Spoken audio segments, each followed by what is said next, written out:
Sa ngalan ng Ama, ng Anak, ng Espiritu Santo. Amen.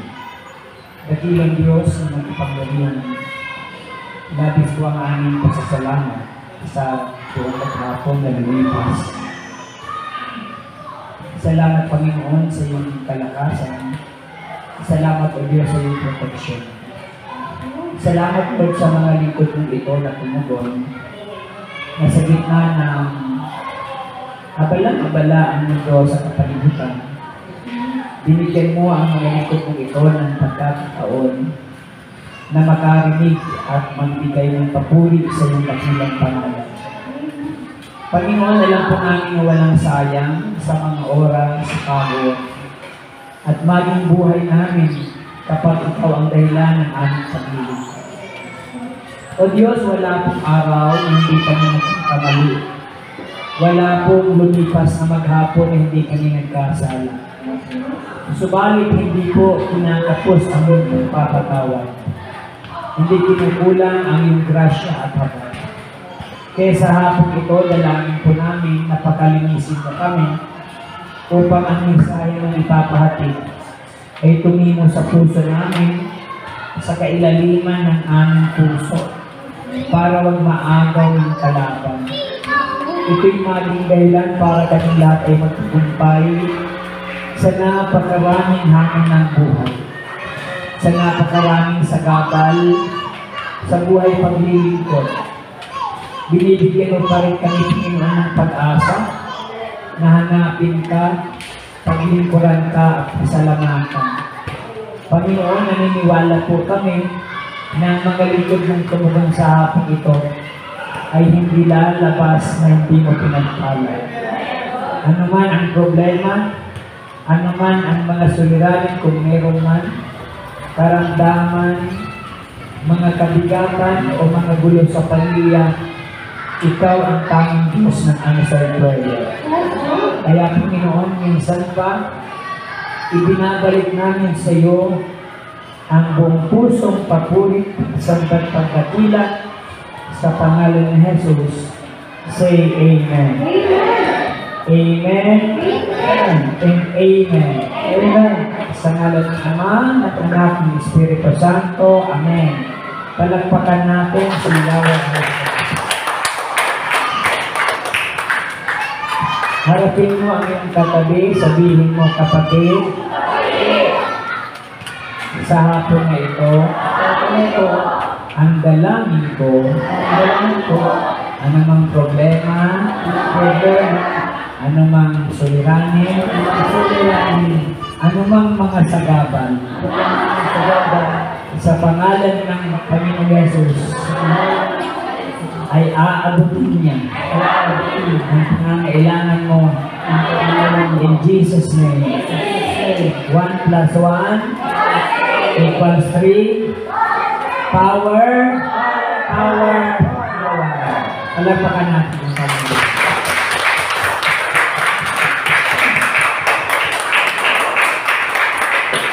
Medyo pasensyan ng ating boses sapagkat inabot tayo ng sipon at pasma daw ito.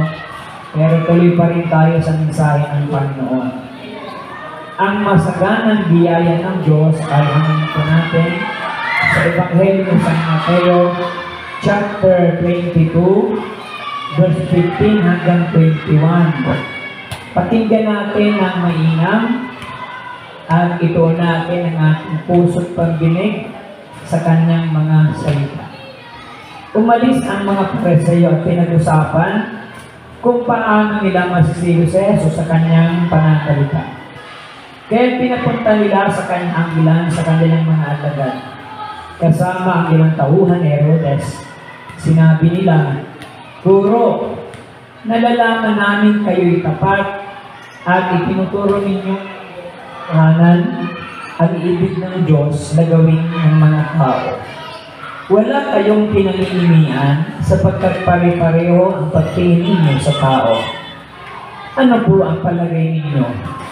Naaayon ba sa kautusan na bumuwi sa Cesar o hindi? Ngunit batid ni Jesus ang kanilang masamang layoy. Sinabi niya, kayo'y mapagpaimbabaw. Bakit ibig ninyo akong siyuin? Akin na ang salaping pangbuhis at siya'y binigyan nila ng isang denaryo. Kaninong larawan at pangalan ang nakaukit dito? Tanong ni Jesus. Sa Cesar po, tugon nila. At sinabi niya sa kanila, kung gayon, ibigay ninyo sa Cesar ang sa Cesar at sa Diyos ang sa Diyos.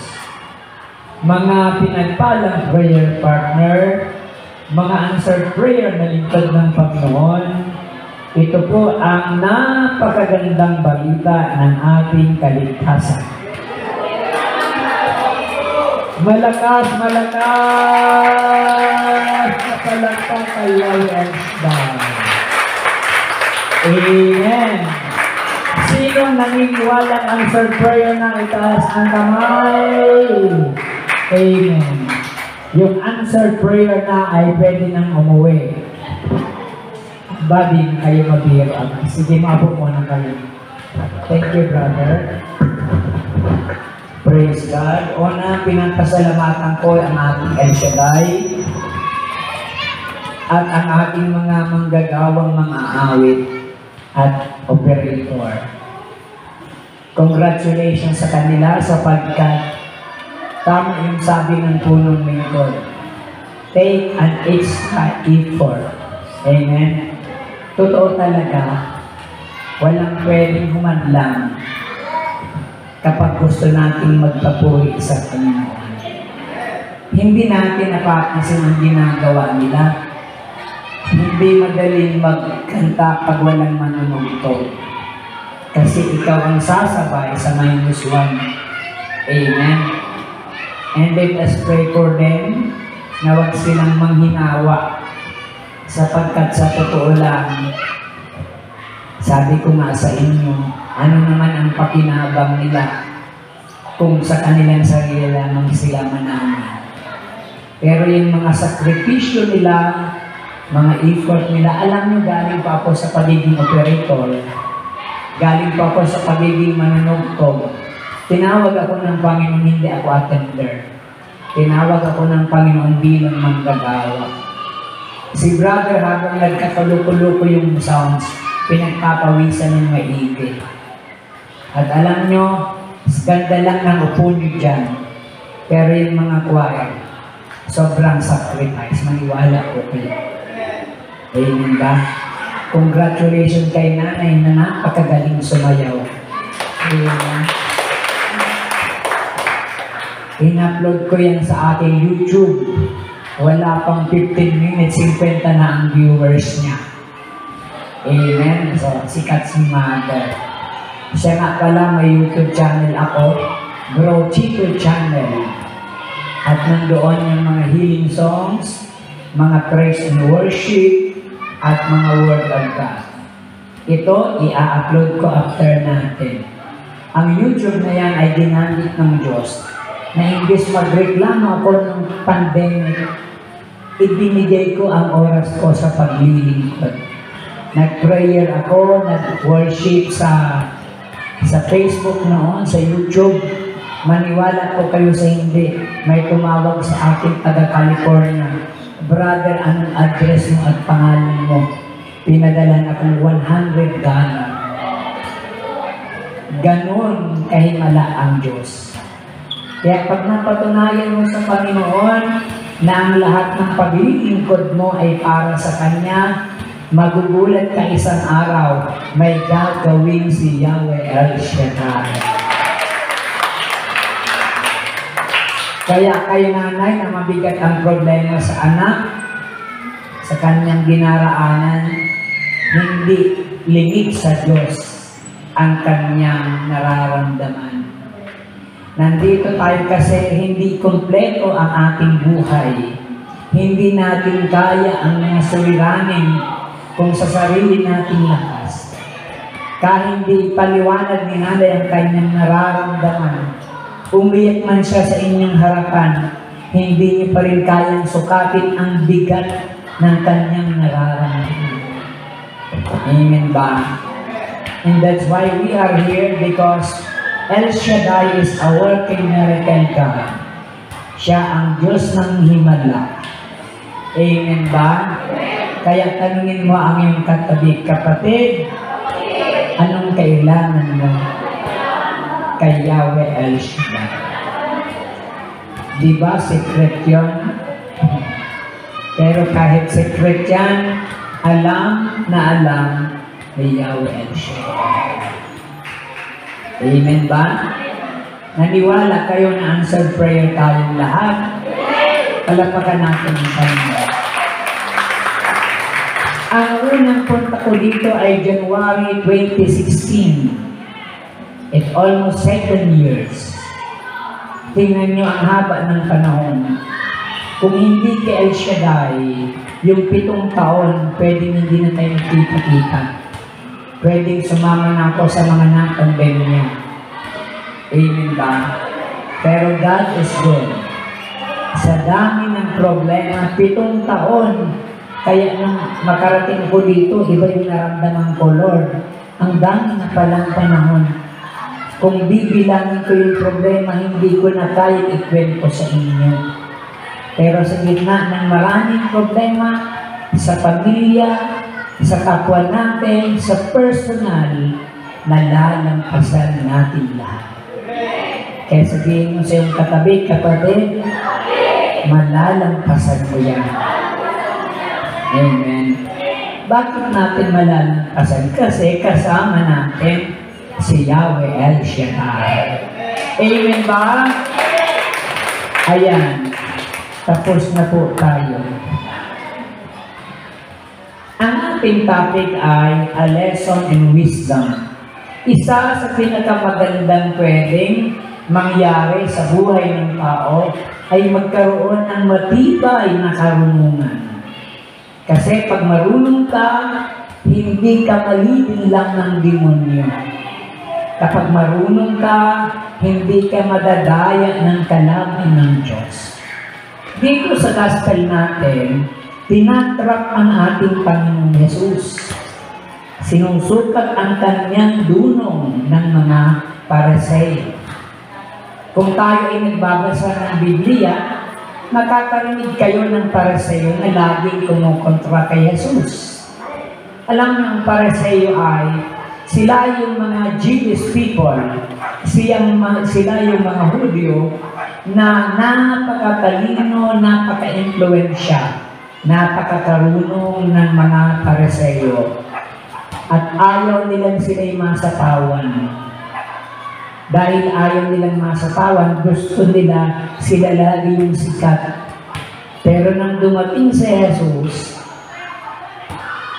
tumaog ang kanilang galing. Kaya hinahanapan nila ng butas si Jesus. At dito sa gospel natin, ibig nilang hanapan ng butas ang Panginoon sa pamamagitan ng kanilang mga pagtatanong. Si Jesus ay kabilang sa Roman government or sa Roman Empire. Amen. At dahil siya Diyos at tunay na tao, hindi din siya umaalis sa larangan ng pagiging tunay na tao at pagiging tunay na Diyos. At hinahanapan nila ng butas si Jesus sa pamamagitan ng kanilang mga tanong. Kanino daw dapat magbigay ng buwis? Kapag tinanong nila si Jesus ng ganon, kapag sinagot ni Jesus sa Cesar, sasabihin nila, hindi ka gumagalang sa simbahan. Kapag sinabi nila magbigay ng buwis sa simbahan, hindi ka gumagalang sa gobyerno. Kaya walang pwedeng isagot si Jesus na magiging tama at hahanapan lang sila ng mali. Nakikinig ba kayo? Pero dahil ang Panginoong Yesus ay napakatalino, hindi mo siya kayang hanapan ng butas. Kaya sabi ni Jesus, nasaan yung isang denaryo? Sabi ni Jesus, kaninong litrato ang nandito? Kaninong mukha ang nandito? Sabi ng mga Pariseo sa Cesar po, at napakagaling na Jesus. Sabi ni Jesus, ibigay nyo ang para sa Diyos at ibigay mo ang para kay Cesar. Sa buhay natin, hindi puro sa Diyos. Hindi pwedeng naglilingkod ka sa simbahan, pero malasubas tayo sa labas. patawarin niyo ko sa aking salita. Hindi pwede tayo ay nag-e-El Shaddai, pero walang tayong galang sa gobyerno at sa ating kapwa. Kailangan balanse ang ating pagkatao sa gobyerno na ating kinalalagyan at sa simbahan na ating pinaglilingkuran. Ang mundo ay punong-puno ng tinatawag na patibong para ikaw ay agawin sa kamay ng Diyos. Amen ba? Kaya ngayon maraming naloko ng droga, maraming na-scam ngayon ng milyon-milyon, libo-libo. May pera ka sa bangko, maya-maya wala na kasi nanakaw na ng scammers. Maraming tao ngayon magagaling magsalita, magbibigay ka ng pera, maya-maya nabudol ka ng kalat. Pero si Jesus, hindi ka bubuduli. Amen ba? Sabi ko kanina, ang mundo ito ay punong-puno ng patibo. Kung nakakita ka sa mga lumang bahay ng gagamba, alam niyo yung bahay ng gagamba? Yung sapot. Pag nakadapo doon yung lamok, patay kang lamok ka, kakainin ka ng gagamba. Ang pinakapatibong ng gagamba ay ang kanyang sapot. Ang mundo ito ay may malaking patibong. Kahit maraming pamilya ang nawasak, kasi nung ang lalaki ay makakita ng mas magandang legs, nadaya ang kanyang damdamin, sumama sa mas maganda ang legs, nasira yung kanyang pamilya. Yung mga babae naman na inakay ng mayaman, na patibong ng pera, nagkaliwa sa asawa dahil lang sa pera. Napakaraming patibong ngayon na pwedeng sirain ang buhay natin. At ito yung dahilan kung bakit ka naglilingkod. Kasi ayaw ng Diyos na ikaw ay mapa sa kamay ng demonyo. Kalabitin mo ang iyong katabit kapatid. Ayaw ni Yahweh na malagay ka sa kamay ng demonyo. Alam nyo, kung hindi sa paglilingkod, hindi tayo magkita-kita dito. Pero tingnan nyo, mga kapatid ko sa Panginoon, ilang preacher na pumunta dito simula ng 2016 o ng unang-una pa. Kailan naalala mo na ang preacher ay dalang ayudang bigas? Diba wala? Kayo pa nagbibigyan ng love offering. Pero tingnan, ano ang naidadala ng paglilingkod nyo? Sobra pa sa isang sakong bigas sapagkat ang pagpapalang kayamanan na galing kay El Shaddai. Amen ba? Ano ang dapat nating ipakita sa Panginoon bilang isang lingkod na matalino, marunong? Maraming tao ngayon na matalino pero hindi marunong.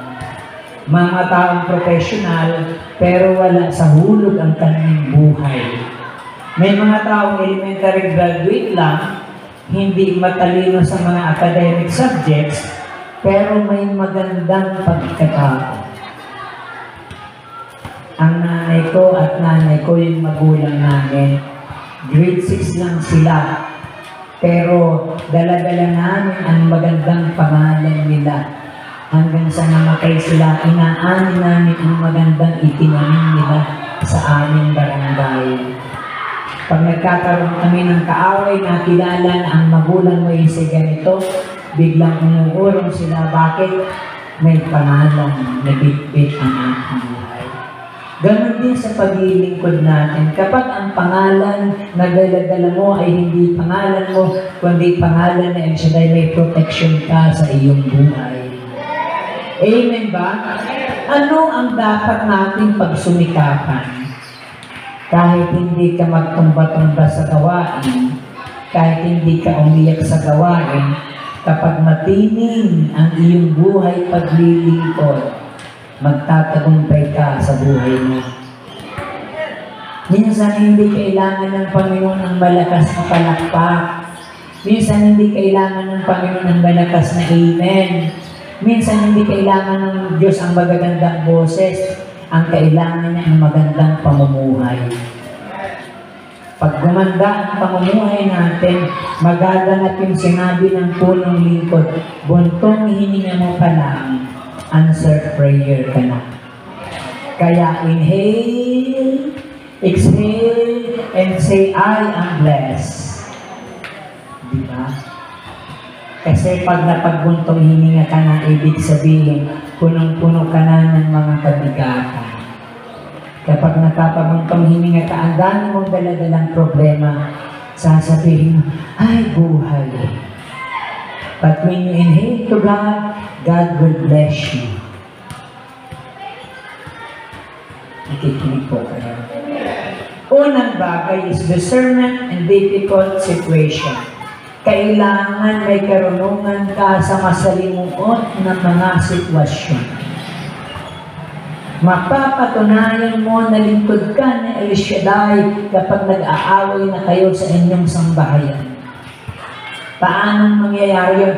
Na kahit nag-aaway na kayo ng mister nyo, ng asawa nyo, hindi kayo dumahantong sa paghihiwalay.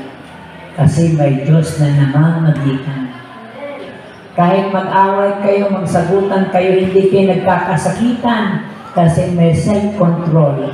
And God will always remind you.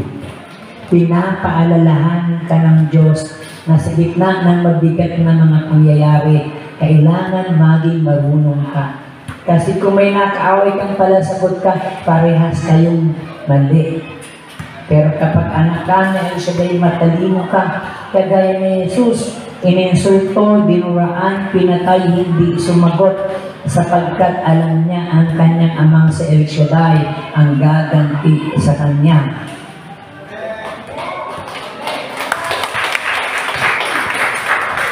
Faith will work in a difficult situation. Nasusukat ang pananampalataya pag wala ng kasama sinino at sino sa pitaka mo. Pag nag-iisa na lang sinino, kaya pala malungkot. Kasi laging nag-iisa sa pitaka. Mapapatunayan mo na may pananampalataya ka kapag malakas na ang tunog ng lata ng bigasan mo. Kasi pag malakas na ang tunog ng lata, wala nang naman. Ayun ba? Sabi ng Facebook, maraming kumpanyang naghihintay sa akin. Anong kumpanyang yun? Meralco, Waterworks, mga kumpanya ng magsisingil. Pero yung may pananampalataya, kampante ka lang sapagkat alam mo, God will provide. Kapag hindi nagaganap yung God will provide, aba, mag-isip-isip tayo. We have to make good things before God. Kapag ang buhay natin, hanap buhay tayo ng hanap buhay, parang butas yung bulsa natin, make an extra effort in serving God. Kasi kung naglilingkod ka, parang butas lang ang bulsa mo, aba, anak ako na El Shaddai. Kailangan ma-prove natin sa Kanya na ang anak ng Panginoon ay pinagpapala. Kaya sabihin mo sa iyong katabi kapatid, napakayaman mo. Alam niyo, si Brother Mike hindi nang uutok yun. Hindi yan ang bobola. Gusto niyang ideklara natin sa ating isip na mayaman tayo. Hindi nababasa ng demonyo ang iniisip mo. Kaya kanyang impluensyahan ng masasamang elemento. Pero pag sinabi mo na, ayan na ang demonyo, answered prayer ka na. Pag sinabi mo, ay, ang hirap ko, aagawin ng demonyo, totoo yan. Ikikinig ba kayo? Kaya ayaw ko banggitin ni Brother Mike ang mga negatibong bagay kasi yung lagi ang hinihintay ng demonyo sa atin. Kailangan bilang mananampalataya, nakikita ang kalidad ng tunay na pananampalataya ng mga anak ng Diyos. Tingnan niyo ilang taon ka na. Kung walang ginawa ang Panginoon, hindi ka mabubuhay ng ganong kahabang buhay. Pero araw-araw iniingatan ka niya. Amen ba? Ako, kung problema lang naman ang pag-usapan, hindi ko pwedeng kwentuhan. Hindi ako nakalampas sa maraming problema. Kasi kung wala akong problemang dinaanan, mag-drawing lang ako sa pag-preach. Pero dahil naranasan ko na totoong may El Shaddai sa gitna ng mabigat na sitwasyon, lagi siyang tumutulong. Amen pa. Tanungin mo yung katabi kapatid. Napakinggan mo yun. Kailangan na ipakita natin sa Kanya na hindi ka masyadong apektado. We are not stressed of all the things.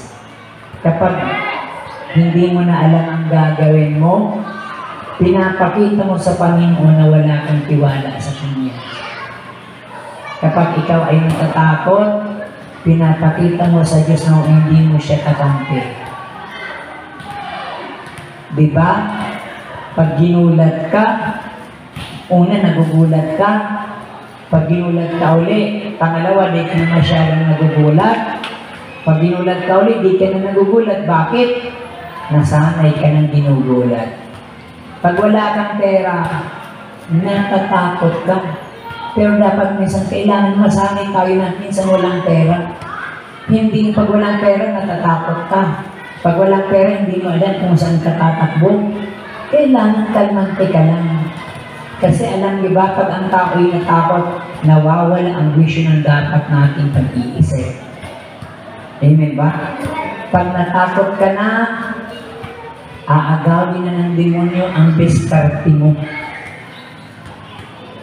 Alam niyo ba kung bakit maraming nasunog sa ozone disco? Kasi may sunod ko nasunog, hindi na sila nag-isip. Tumakbo na sila ng tumakbo. Hindi nila alam ang tinatakbuhan nila pasara na kala. Tinutulak nila ang pintuan, pero papasok yun dapat. Kabig. Pero dahil sobrang takot, hindi na marunong mag-isip. Kaya maraming tao ngayon kapag sobrang takot, hindi niya alam yung trick sa labanan ng buhay. Aba, kahit El Shaddai, pakiramdam mo parang hindi anak na El Shaddai. Yung anak na El Shaddai may tapang. Tapang hindi gumawa ng mali, kundi tapang na harapin ang hamon ng buhay.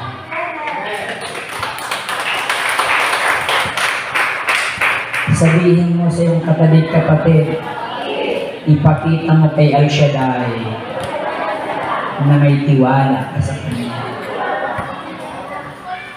Amen ba? Nung tayo ay matakot at magduda, may nangyari ba? Wala naman, di ba? Tayo lang ang naepektuhan. Takot ka ng takot hanggang di ka na makatulog. Pag di ka na makatulog, maya-maya, di ka na maliligo. Pag di ka na maliligo, maya-maya, di ka na magdadamit. Kasi, na-stress na tayo. May isang tao na sobrang problematic Brother Chito, gusto ko nang magpakamatay. Sabi ko, bakit? Lagi akong bigo sa pag-ibig. Kung inaasahan sa pamilya, wala kang trabaho. Parang gusto ko nang magpakamatay, brother, di ko na kaya ang buhay. Sabi ko, ilang taon ka na ba? 56 na ako, brother. Sabi ko, wag pa ka nang magpakamatay, malapit na yan. Joke lang yan. Huwag nating apurahin, mamamatay mo ng tao. Pero habang may buhay, lumaban ka. Hindi ba? Huwag kang matakot, lahat ng tao mamamatay, ba? Hindi ba? Sayang ang paglilingkod mo kung isang ihip lang ng hangin, wendang-wendang na ang buhay mo. Prove mo sa Kanya na anak ka niya. Maraming mga magulang kasi minsan mali yung pananaw sa buhay. Anak, mag-aral ka ng maigi, igagapang ka namin.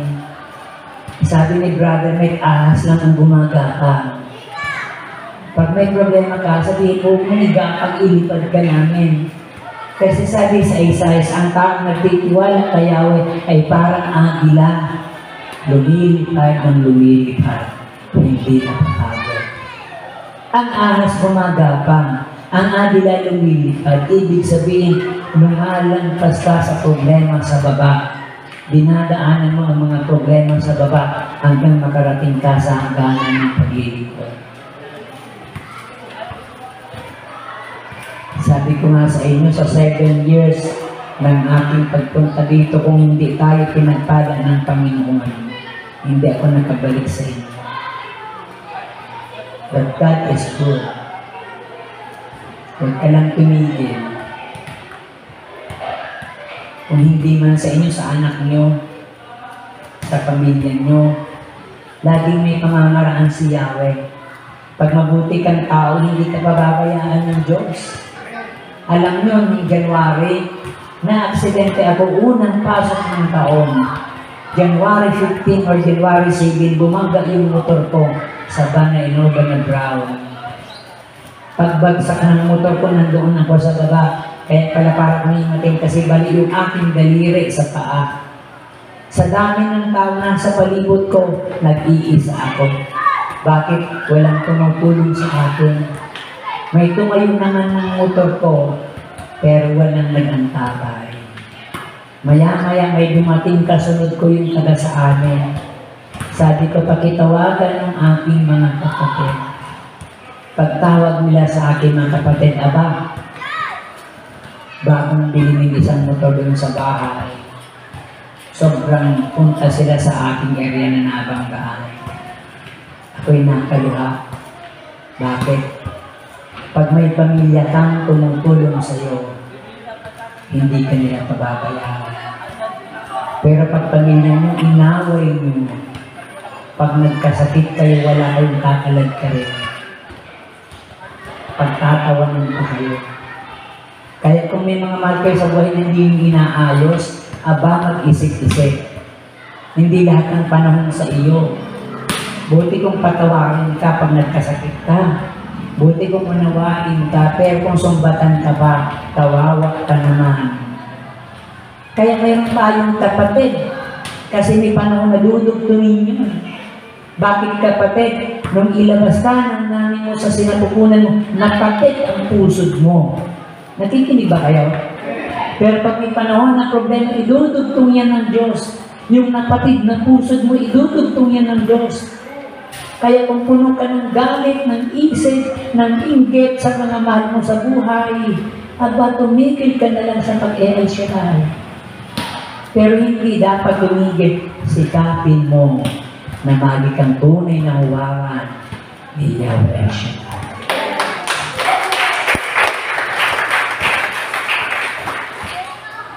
Tanungin mo ang iyong katabi kapatid. Narinig mo na yun. Anong sagot? Salamat naman. Amen ba? So mahalaga mga kapatid ko sa Panginoon, inaayos natin yung ating buhay. Sapagkat ang Diyos hindi siya bababa kung tayo mismo ang gumagawa ng harang para tulungan ka. Alam niyo ba na kasalanan natin para mga maliliit na bricks?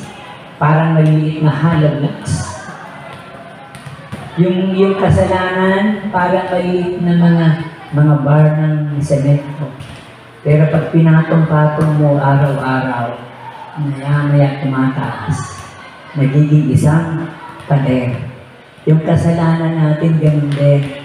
Pag marami kang kasalanan, ginagawa mo ng harang ang buhay mo sa harapan ng Diyos. Maya-maya, nagka-problema ka, di mo na siya maramdaman. Bakit? Sa dami ng ating kasalanan. Kaya kung marami ka nang naipundar ng mga bricks ng kasalanan, ibagin mo na yan ngayon. Amen ba? Kung may galit ka sa kalong sa buhay, pag-uwi mo, itimpla mo ng kape. Kung may galit ka sa mga tao, batiin mo na. Bumaliklod ka sa Diyos. Sapagkat napakaikli ng buhay para ubusin sa mga hindi magagandang bagay. Mapalad kayo, bakit? Kahit masakit pakinggan ang sinasabi ko, pero pag tinanggap nyo, gagaling tayo. Maraming taong ayaw sa akin kasi hindi ako nang bobola.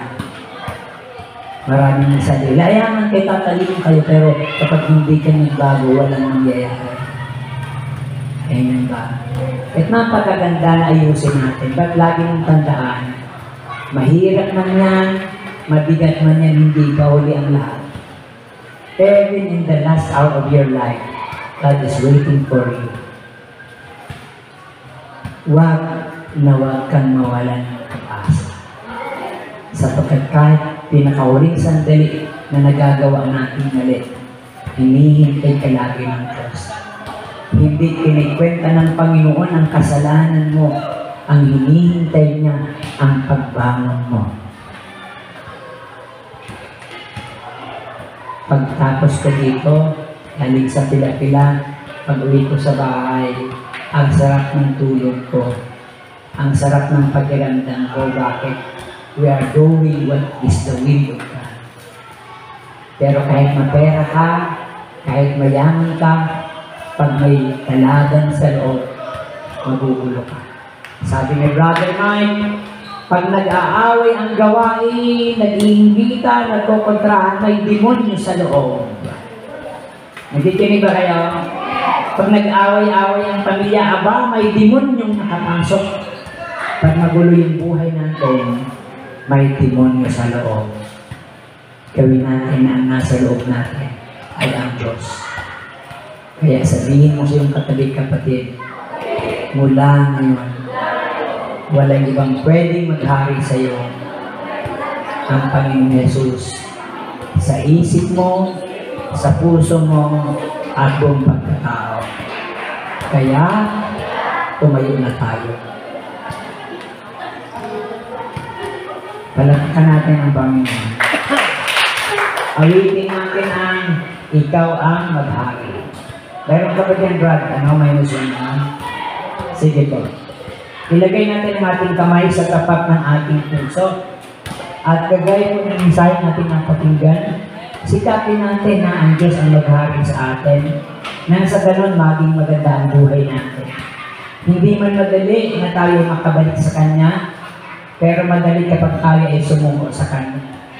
Hindi natin kayang gawin na baguhin ang ating sarili, lalong-lalo na kapag lumalaban ng ating isip at puso. Pero hayaan mo na ang Diyos ang maghari sa buong pagkatao natin. Praise you, Jesus. Hallelujah.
ating panalangin.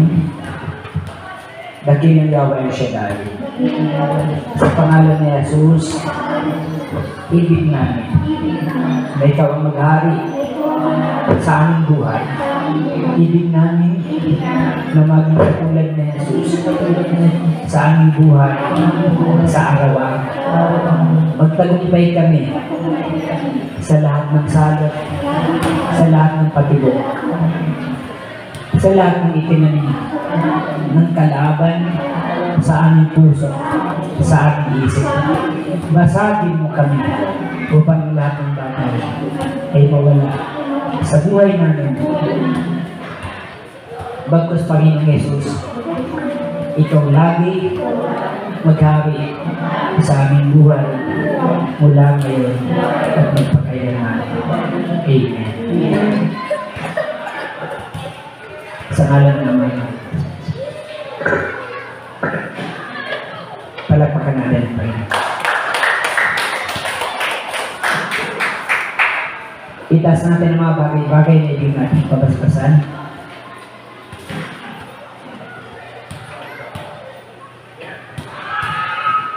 Dakilang Diyos ang makapangyarihan. Nagkatasan ng bagay-bagay ang tubig ang ilagay sa prayer request ang kanyang handog. Ang lahat ng prayer request, dalangin ko, ito'y ma-answer prayer. Ibalik mo na lipas pa ng ilakal ng handog ang kapayapaan, kagalakan sa puso. Ang kami na nakataas, trabaho, negosyo, hanap buhay, sino mang makalapagpalan ay pagpapalain mo, Panginoon. Pagpalain mo ang manggagawa mo, ang mga aawit mo, Panginoon, at mga operator. Ides mong kanyang buhay, sa pangalan ni Jesus, Amen. Sa ngalan ng Ama, ang Anak ng Espiritu Santo, Amen. And let us give thanks.